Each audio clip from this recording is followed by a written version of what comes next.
banyak itu mencari pasal-pasal menarik juga, banyak tersedia berisik pasal karet itu disediakan. Tetapi saya tetap bangga nanti di dalam CV saya, ya, saya pernah bicara berisik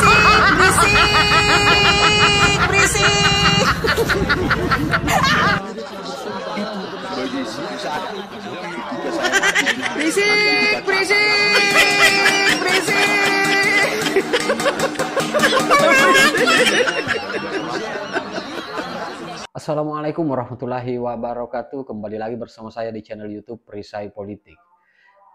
Sahabat-sahabat sekalian, kali ini kita akan menyimak bagaimana barisan sakit hati, barisan para pembenci, khususnya gerombolan pemburu ijazah Joko Widodo pada ngerumpi, berisik, membuat gaduh, dan akhirnya ditelanjangi habis oleh Mbak DJ anak jenderal, dan bahkan membongkar seluruh jejak busuk ataupun narasi-narasi busuk, framing-framing jahat yang kemudian sering dilakukan untuk menjatuhkan Bapak Jokowi dan keluarganya.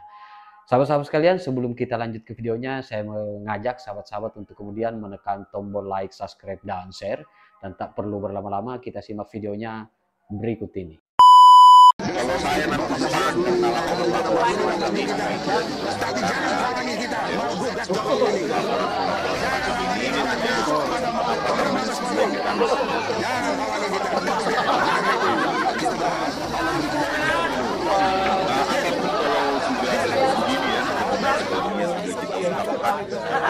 banyak itu mencari pasal-pasal menarik juga, banyak tersedia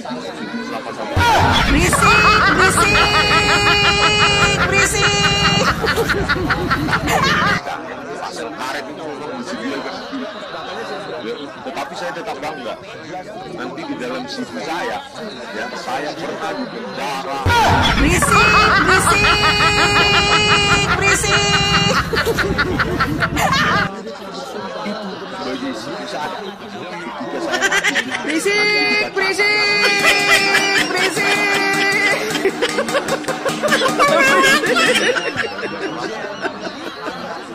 Orang gila ini lagi pada panik, ya. Karena mereka ini kayaknya nggak bisa lagi menghindar dari baju oren. Hingga saking paniknya itu mereka mendatangi tempat yang tidak bisa membantu mereka, Komnas HAM. Sekarang gini teman-teman, ya, dia itu cari-cari masalah, ngulik-ngulik ijazah Pak Jokowi. Jelas ijazah Pak Jokowi asli, lembaga UGM sudah bilang asli, ya kan? Teman-temannya juga sudah menjadi saksi bahwa Pak Jokowi memang kuliah di UGM. Kemudian Pak Jokowi ijazahnya asli gitu ya, sudah ditunjukkan ke Mabes Polri, ke Bareskrim, dan sudah dilakukan laboratorium forensik. Karena tuduhan mereka ini akhirnya tidak bisa menjerat Pak Jokowi dan mempermalukan Pak Jokowi, sehingga mereka tidak menyangka bahwa mereka akan dilaporkan oleh Pak Jokowi. Ya, ini yang tidak mereka duga. Sebenarnya mereka ini tujuan mereka membuat fitnah ini untuk apa? Untuk membuat revolusi. Mereka ingin rakyat Indonesia turun ke jalan, berdemo, dan melakukan revolusi atas perintah mereka berdasarkan isu-isu yang telah mereka sebarluaskan. Mereka goreng-goreng terus itu isu-isu, ya. Sampai-sampai ada orang pintar meragukan ijazah Pak Jokowi. Sebenarnya ijazah Pak Jokowi itu asli apa palsu sih? Orang pintar ngomong begini, ya. Ada S3 jadi ragu-ragu. Karena apa? Isu ini terus-menerus digulirkan. Segala sesuatu kebohongan kalau terus-menerus digulirkan, maka orang akan percaya. Dan ini sebenarnya pelajaran juga buat kita semua ya, bahwa kita walaupun punya ijazah asli bisa dibilang palsu kalau terus-menerus digulirkan fitnah itu. Nanti orang akan nyebut saya pemalsu ijazah gara-gara fitnah itu digulirkan terus. Sama dengan Pak Jokowi. Pak Jokowi akan mendapatkan stempel pemalsu ijazah karena terus-menerus digulirkan itu cerita-cerita bohong. Apalagi yang bicara bohong itu orang-orang pinter. Ada yang profesor, ada yang doktor, ada yang orang mantan pejabat, mantan jenderal, ada yang ulama juga ikut ngomong soal ijazah palsu. Jadi orang semakin yakin Pak Jokowi ijazahnya palsu, padahal dan ketika Pak Jokowi mengambil jalur yang benar untuk membuktikan bahwa ijazah beliau asli, Pak Jokowi dituduh apa? Dituduh melanggar HAM. Justru mereka itu yang melanggar HAM. Hak asasi Pak Jokowi sudah mereka injak-injak. Mereka menggali lubang atas fitnah yang mereka buat. Sekarang mereka jatuh ke lubang itu dan mereka meminta tolong pada orang yang tidak bisa menolong mereka lagi. Pak Jokowi melakukan pelanggaran HAM apa? Ini sekelas Roy Suryo itu ternyata Guo BLOK. Tifa yang ngaku ilmuwan ternyata Guo BLOK. Rismon yang katanya pakar digital forensik ternyata Guo BLOK. Itulah kalau kita memaksakan diri untuk melakukan sesuatu yang salah karena kebencian. Makanya jangan terlalu benci sama orang, ya. Karena apa? Akibatnya kalian akan menjadi orang-orang yang ditertawakan. Karena kalian menjadi bingung untuk mengambil langkah. Kenapa harus ke Komnas HAM sih? Kenapa nggak ke Komnas Perempuan dan Anak?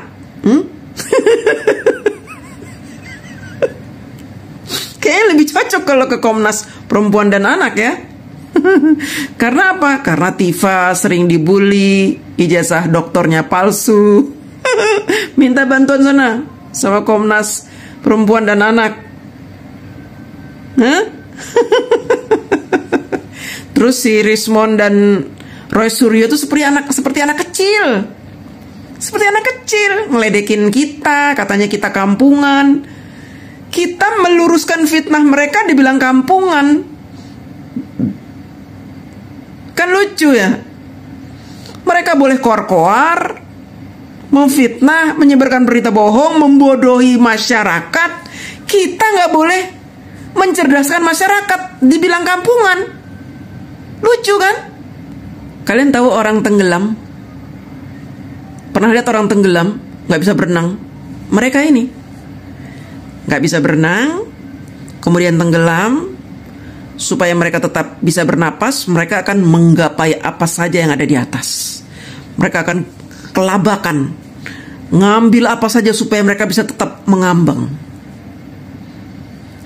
Si Roy Suryo, Tifa, kemudian orang-orang HTI itu termasuk yang tompel itu, ya.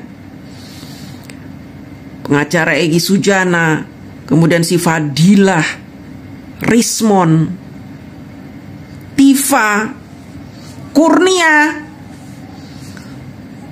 media Sentana itu, Abraham Samad, Rafli Harun, Amin Rais. Mereka orang yang tidak paham dengan permasalahan, nggak bisa berenang. Tapi mereka coba-coba nyemplung ke air yang dalam, perkara ijazah palsu.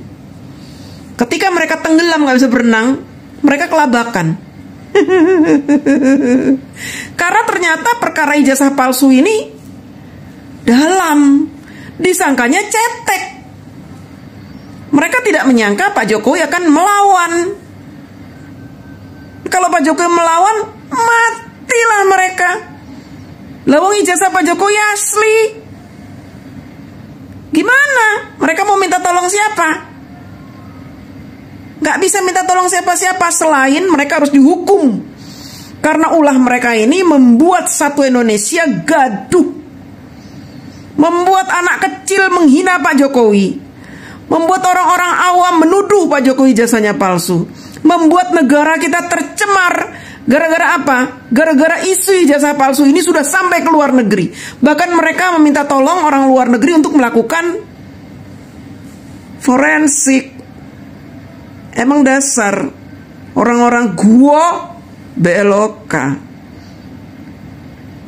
Mereka lulusan UGM tapi mereka mempermalukan UGM. Harusnya UGM mencabut ijazah mereka. Negara harus mencabut titel mereka, karena dengan titel itu mereka sombong dan melakukan upaya-upaya kejahatan membodohi masyarakat. Ilmu yang mereka punya bukan untuk mencerdaskan, tapi justru membodohi kita. Dan sekarang mereka mengajari rakyat untuk mengadu ke Komnas HAM. Aduh, gua BLOK. Memang sangat benar apa yang kemudian disampaikan oleh Mbak DJ Anak Jenderal, bahwa sebenarnya kehadiran mereka, perilaku mereka, tindakan mereka, dan bahkan statement-statement yang sengaja mereka keluarkan itu hanya membuat gaduh di Republik Indonesia ini. Sampai-sampai DJ Anak Jenderal berteriak, kalian berisik, berisik, berisik. Dan memang kalian memang sangat berisik, karena sebelumnya sebenarnya tidak ada masalah di Republik Indonesia ini, akan tetapi dengan hadirnya fitnah, tuduhan ataupun framing jahat yang kalian bangun dengan menyerang Bapak Jokowi dan keluarganya, menyerang Bapak Jokowi terkait tentang tuduhan ijazah palsu, sehingga Republik Indonesia ini terlihat seolah-olah gaduh, seolah-olah berisik. Padahal sebenarnya meskipun kalian berisik, meskipun kalian membuat gaduh, itu pasti tidak akan pernah mempengaruhi kebijakan yang akan diambil oleh pemerintahan Republik Indonesia Bapak Presiden Prabowo Subianto. Nah, sahabat-sahabat sekalian, saya kira demikian konten kali ini. Bagaimana respon sahabat-sahabat? Tinggalkan di kolom komentar. Terima kasih. Wallahul muwaffiq ila aqwamit thoriq. Wassalamualaikum warahmatullahi wabarakatuh. Salam waras, salam akal sehat, NKRI harga mati.